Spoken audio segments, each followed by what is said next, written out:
Shalom. Kembali berjumpa dengan saya Pendeta Jonathan F. Kulalam pada hari Jumat tanggal 10 Januari tahun 2025. Mari kita minta pertolongan Roh Kudus untuk pembacaan dan pemberitaan firman Allah. Mari berdoa. Tuhan Yesus, kami bersyukur karena pada hari ini kami sudah hidup di hari ke-10 tahun 2025. Dan saat ini kami mau mendengarkan firman. Urapilah hamba-Mu dengan kuasa Roh Kudus-Mu pada waktu hamba membacakan firman-Mu dan menyampaikan firman-Mu. Dan juga para pendengar yang akan mendengarkan firman Allah ini, Tuhan juga mengurapinya dengan kuasa Roh Kudus-Mu. Berfirmanlah Tuhan, karena kami sudah siap untuk mendengarkan firman-Mu. Dalam nama Yesus, Sang Firman itu, kami berdoa. Amin. Mari kita baca firman Tuhan yang diambil pertama dari Filipi pasal yang ketiga ayat 13 yang mengatakan begini. Aku melupakan apa yang telah di belakangku dan mengarahkan diri kepada apa yang ada di hadapanku. Lalu bacaan yang kedua 2 Korintus 5:17 yang berkata, jadi siapa yang dalam Kristus, dialah ciptaan baru, yang lama sudah berlalu, yang baru datang. Demikianlah firman Allah yang berbahagia kita mendengar dan melakukan kebenaran firman Allah itu. Nah, saudara-saudara yang saya kasih dalam Tuhan Kristus, tema kita pada hari Jumat tanggal 10 Januari tahun 2025 adalah hidup baru di tahun baru, berkat baru di tahun baru. Nah, saudara-saudara yang saya kasih dalam Tuhan Kristus, kerja bakti adalah sebuah tradisi turun-temurun yang dilakukan oleh masyarakat Manado dan Minahasa, khususnya dalam menyambut tahun yang baru.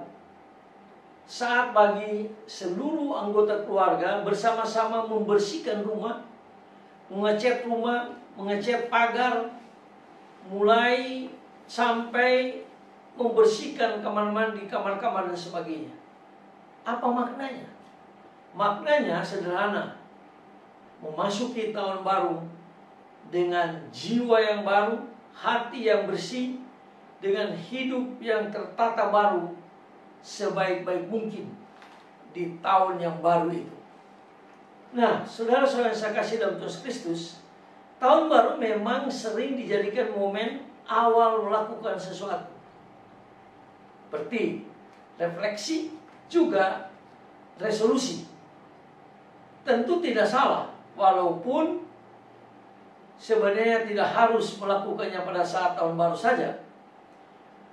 Momen refleksi tentang apa yang telah terjadi dalam kehidupan kita, dalam kehidupan keluarga kita, teman kita, pekerjaan kita, pendidikan kita, baik itu suka maupun duka.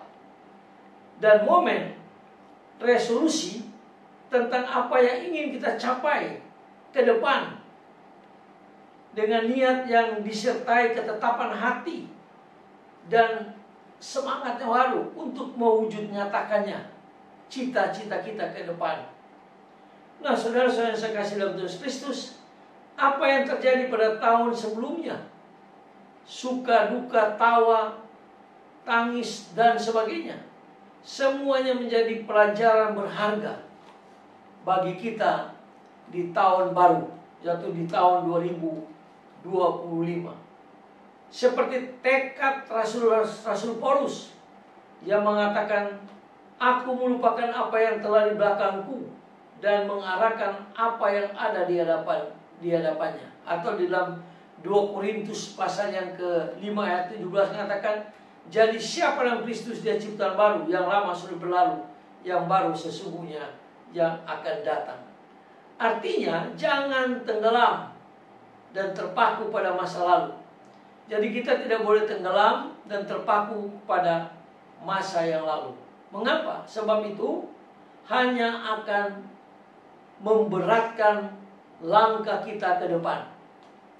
Jadi kalau kita ingat-ingat masa lalu, tahun baru, segala kegagalan kita di tahun yang lalu, tahun 2004, itu akan semakin membebani, memberatkan langkah kita ke depan. Nah, saudara-saudara yang saya kasih dalam Tuhan Kristus, Sebab itu hanya akan memberatkan seperti saya katakan tadi. Sebaliknya, fokuskan pada apa yang ada di hadapan kita. Apa yang ada di depan kita.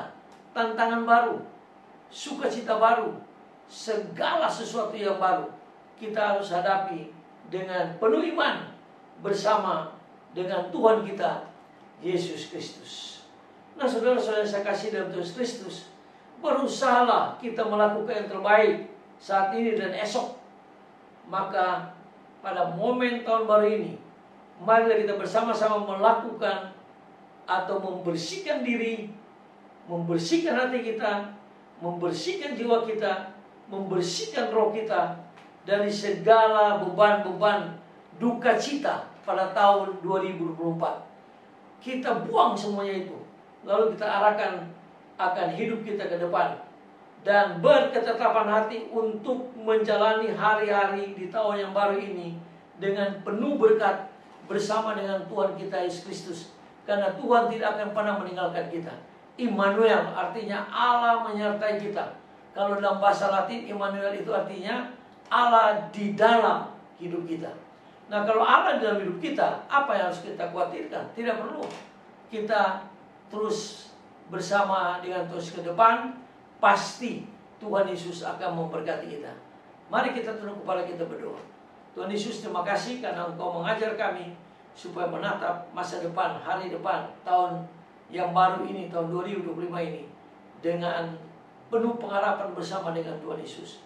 Karena Tuhan Yesus tidak akan pernah meninggalkan kita. Sekalipun ada banyak tantangan, ada banyak hal-hal yang memberatkan kita, tapi kami akan menjalankan dengan penuh sukacita di tahun 2025 ini menjadi tahun yang penuh berkat bagi kami. Ampun dosa kami Tuhan, dengarlah doa kami. Dalam kasih dan pengampunan Kristus kami berdoa. Haleluya, amin. Sampai kita berjumpa di kesempatan yang lain.